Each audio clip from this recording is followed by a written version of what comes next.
तो hello students, कैसे हैं आप सभी लोग। मैं आशा करता हूं कि आप सभी अच्छे होंगे। तो चलिए आज की क्लास को हम बिना देरी करे शुरुआत करते हैं। तो आज की क्लास का आपका पहला क्वेश्चन है, द्रव्य तरंगों की क्षैतिज तरंग दैर्ध्य निर्भर नहीं करती। तो आपका सही आंसर जो है वह ऑप्शन नंबर डी हो जाएगा। आवेश पर जो है द्रव्य तरंगों की क्षैतिज तरंग दैर्ध्य निर्भर नहीं करती हैं। तो आपका अगला क्वेश्चन है, कौन सा कण सबसे अधिक अस्थायी है। तो आपको बताना है इनमें से कौन सा कण है जो सबसे अधिक अस्थायी होता है। तो आपका सही आंसर हो जाएगा ऑप्शन नंबर डी। एक्स कण जो है वह सबसे अस्थायी कण है। तो आपका अगला क्वेश्चन है, एंगस्ट्रॉम क्या मापता है। तो आप बताना एंगस्ट्रॉम जो है वह किस चीज को मापता है या कौन किसको मापता है। तो आपका सही आंसर हो जाएगा ऑप्शन नंबर बी। एंगस्ट्रॉम जो है वह तरंग दैर्ध्य को मापता है, प्रकाश तरंग दैर्ध्य को। तो आपका अगला क्वेश्चन है, सेनेता गुणांक एसआई इकाई है। तो आपको बताना है सेनेता गुणांक एसआई इकाई जो है वह किसकी है। तो आपका सही आंसर हो जाएगा ऑप्शन ए। पेवाइज की जो सेन्यता गुणांक इस एसआई इकाई है पेवाइज की। तो आपका ऑप्शन ए सही हो जाएगा। आपका अगला क्वेश्चन है, एक फेदम बराबर है। तो आपको बताना है एक फेदम किसके बराबर होता है। तो आपका सही आंसर हो जाएगा ऑप्शन नंबर बी। एक फेदम जो है वह 6 फीट के बराबर होता है। तो अगर आपने इससे पहले क्लास नहीं देखी है तो इससे पहली क्लास को भी देख लें। इससे आगे के क्वेश्चन हमने पहले इससे पहली क्लास में कराए हैं। तो आपका अगला क्वेश्चन है,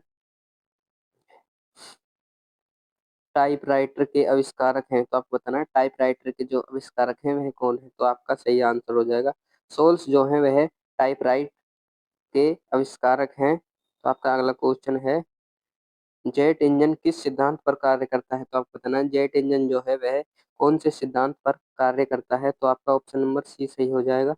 रैखिक संवेग संरक्षण पर जेट इंजन कार्य करता है। ऑप्शन सी राइट हो जाएगा आपका। तो आपका अगला क्वेश्चन है, मानक दाब है। तो आपको बताना है इनमें से मानक दाब जो है कौन सा है। तो आपका ऑप्शन नंबर बी सही हो जाएगा। पारे का 70 मिमी मानक दाब है। तो आपका अगला क्वेश्चन है, मैनोमीटर के द्वारा किसकी माप की जाती है। तो आपको बताना है मैनोमीटर जो होता है उसके द्वारा किस चीज की माप की जाती है। तो आपका ऑप्शन नंबर बी सही हो जाएगा। गैसों की दाब, गैसों का दाब। तो आपका अगला क्वेश्चन है, वस्तु की मात्रा बदलने पर अपवर्तित रहेगा। तो आप बताना वस्तु की मात्रा को बदलने पर अपवर्तित रहेगा। तो आपका ऑप्शन नंबर डी सही हो जाएगा।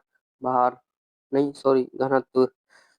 घनत्व जो है वस्तु की मात्रा बदलने पर अपवर्तित रहेगा। तो आपका अगला क्वेश्चन है, केल्विन मान में मानव शरीर का सामान्य ताप है। तो आपको बताना केल्विन मान जो है उसमें मानव शरीर का सामान्य ताप कितना होता है। तो आपका सही आंसर हो जाएगा ऑप्शन डी।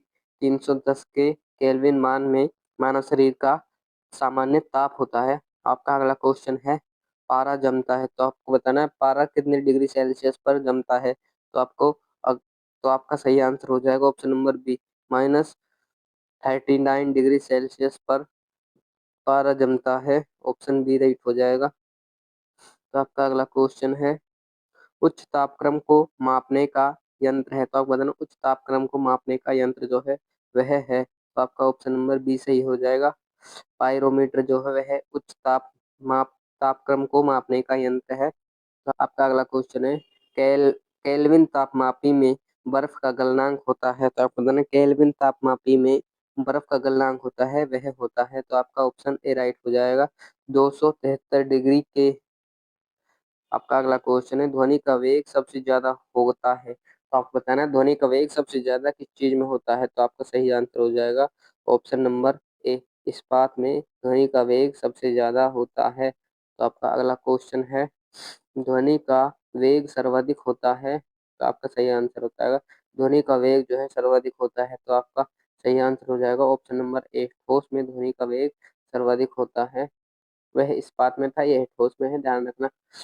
ध्वनि का प्रभाव कान में कितने समय तक रहता है। तो आपको बताना है ध्वनि का प्रभाव जो है वह कान में कितने समय तक रहता है। तो आपका सही आंसर हो जाएगा ऑप्शन नंबर बी।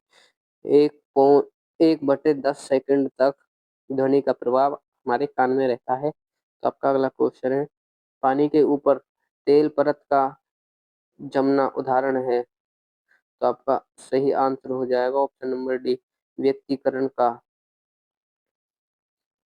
तो आपका अगला क्वेश्चन है, धूप के चश्मे की पावर होती है। तो आपको बताना धूप के चश्मे की पावर जो होती है वह होती है 0 डायोप्टर। ऑप्शन ए सही हो जाएगा।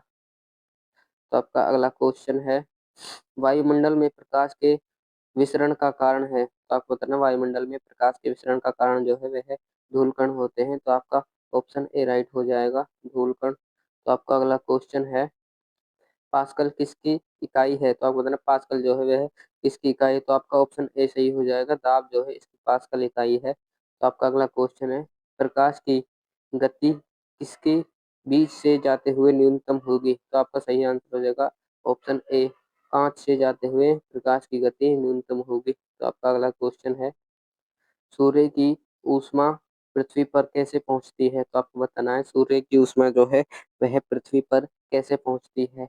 तो आपका सही आंसर हो जाएगा विकिरण द्वारा। विकिरण द्वारा मतलब विकिरण किरणों द्वारा सूर्य की ऊष्मा पृथ्वी पर पहुंचती है। तो आपका अगला क्वेश्चन है, स्पष्ट दर्शन की न्यूनतम दूरी होती है। तो आपको बताना है स्पष्ट दर्शन की न्यूनतम दूरी जो होती है वह कितनी होती है। तो आप ऑप्शन सी सही हो जाएगा, 25 सेंटीमीटर। तो आपका अगला क्वेश्चन है, आर एच कारक का नाम संबंधित है एक प्रकार के बंदर से। ऑप्शन सी, आर एच कारक जो है एक प्रकार के बंदर से संबंधित है।